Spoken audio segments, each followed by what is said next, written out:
This week's film has a bit of a history behind it, as it's the first major film to come from Radical Studios, being based on a comic from their publishing arm, Radical Press.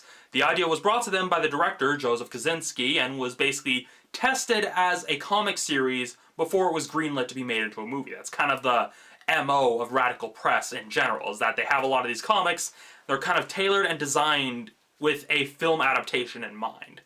That's as much as I know about sort of the behind-the-scenes stuff regarding this film, aside from the stuff that was heavily publicized, even though it didn't really have anything to do with what the film was about or the actual shooting of the film.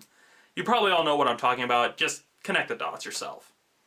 With that said, let's get started with this week's episode of Romney's Reviews.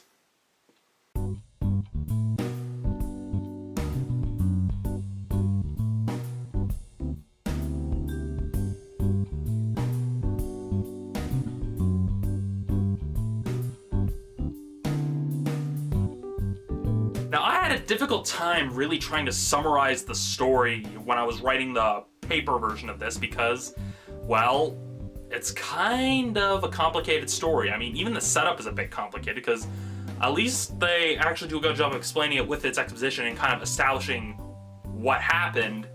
But for the most part, the film starts out and it takes a while for it to get to its inciting incident. It's two inciting incidents that are really present. One where he's finding the survivors of the crashed spaceship, and the other where he finds that human resistance led by Morgan Freeman. I don't remember what the character's name is, so I'm basically just going to keep referring to that character as Morgan Freeman, because, well, it's Morgan Freeman.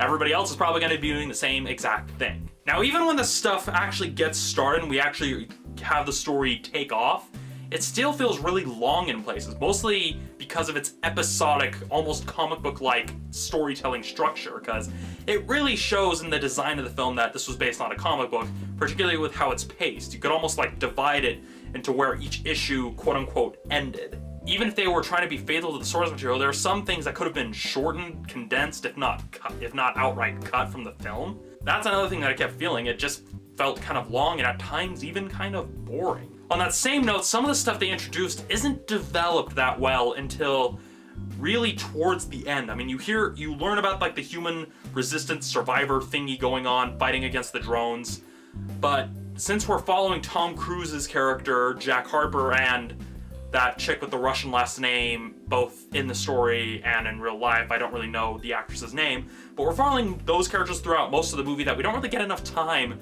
to have those other elements developed as well as they could have been and probably should have been. Now, the final thing I have to comment on with the story is that, well, although it does build up the mystery and saves a lot of the huge reveals for the latter parts of the film, the reveals still felt kind of weird. It felt like I was watching an episode of The Twilight Zone, and they had like the sudden twists, which they are really good plot twists. They actually are well thought out, but it's still just kind of a case where it's kind of the same problem with The Prestige, where it's kind of too many plot twists to really keep following. Not like there's too many, but it's just like you have one after another in the third act, if it can really be called that in this case.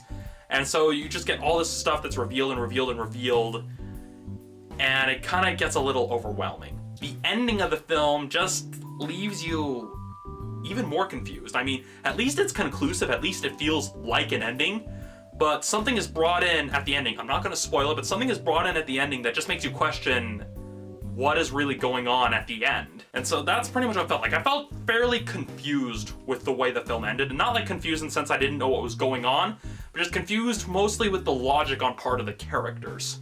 Now, one thing I can praise the film for is the visuals. The visuals actually look really good, has a nice, unique style. However, parts of this style feel almost like they're lifted from other sci-fi stories and franchises. I mean, I could pick out cues from Terminator, Portal, the J.J. Abrams Star Trek film, and even 2001: A Space Odyssey, to name a few. That's kind of the overall feeling of the film that I got from it. It had some of the resistance-y stuff, felt a bit like Terminator. The technology felt like it came out of Star Trek. The drones freaking look like, well, Gladys. The drones and the whole white motif of all the drone-related stuff, it felt like it was made by Aperture Science. It's not that it's a bad thing, it at least keeps the feeling subdued. It was just kind of a case of, okay, where I can see where they got these ideas. It's a unique combination, but not necessarily unique in the sense that it's original.